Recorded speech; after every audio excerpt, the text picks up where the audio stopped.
నమస్తే అండి, నా పేరు అరుణ భీమిరెడ్డి. నేను సామాజిక కార్యకర్తని. ఇవాళ మనం ప్రతిజ్ఞలో భారతదేశంలో ఉన్నటువంటి అందరూ నా సహోదరులే, భారతీయులందరూ సహోదరులను నేర్చుకున్నటువంటి స్కూల్ పాఠ్యాంశాలని ఏ విధంగా అర్థం చేసుకోవాలి, స్కూల్ స్థాయి నుంచి చదువుకున్నటువంటి పిల్లలకి మన భారతదేశంలో ఆదేశిక సూత్రాలు, హక్కులు, బాధ్యతల గురించి తెలియజేస్తాం. కానీ ఇవాళ హక్కులు, బాధ్యతలు, స్వేచ్ఛ అవన్నీ ఏ భావజాలంతో ఉంటున్నాయి, మన హక్కులు మన రాజ్యాంగంలో కల్పించినటువంటి హక్కులను మనం ఎలా చూస్తున్నాము, రాజ్యం వాటిని ఎలా మారుస్తుంది అనేది ఇవాళ కొత్తగా మనం ఆలోచించాల్సిన విషయము.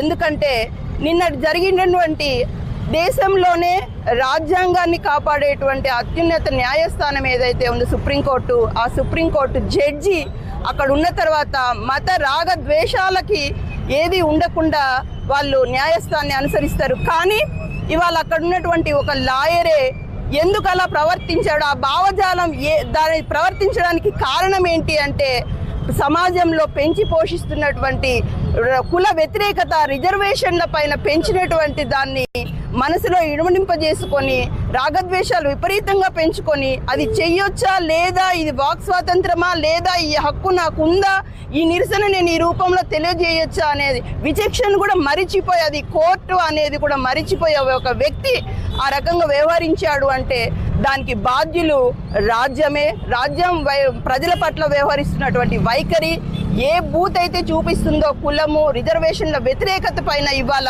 యువత చాలా వ్యతిరేకత పెంచుకున్నారు. ఆ భావజాలమే ఇవాళ హక్కులని, న్యాయస్థానాన్ని ఇలా నిర్లక్ష్యంగా వ్యవహరించడానికి కారణమయ్యింది. కాబట్టి యువత తప్పుదోవ పట్టకుండా పట్టేటువంటి అంశాలపైన వాళ్ళని చైతన్యపరచాల్సిన బాధ్యత కూడా మన ప్రజలపైనే ఉంది. కాబట్టి హక్కులు నిర్వీర్యం కాకుండా స్వేచ్ఛ ఉంటుంది, ప్రశ్నించే హక్కు ఉంటుంది. దానికి కొన్ని బాధ్యతలు కూడా ఉన్నాయి, దానికి కొన్ని లిమిట్స్ ఉన్నాయి. రేపు అత్యున్నతమైనటువంటి చట్టం ఏదైతే దాన్ని కూడా ఎవరో ఒకరు పరిహాస్యం చేయవచ్చు.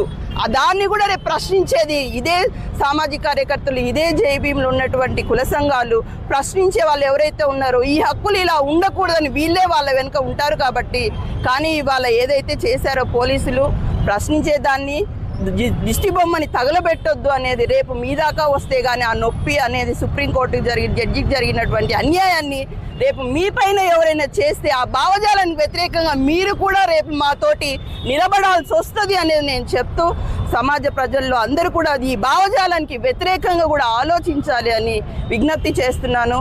జై భీమ్.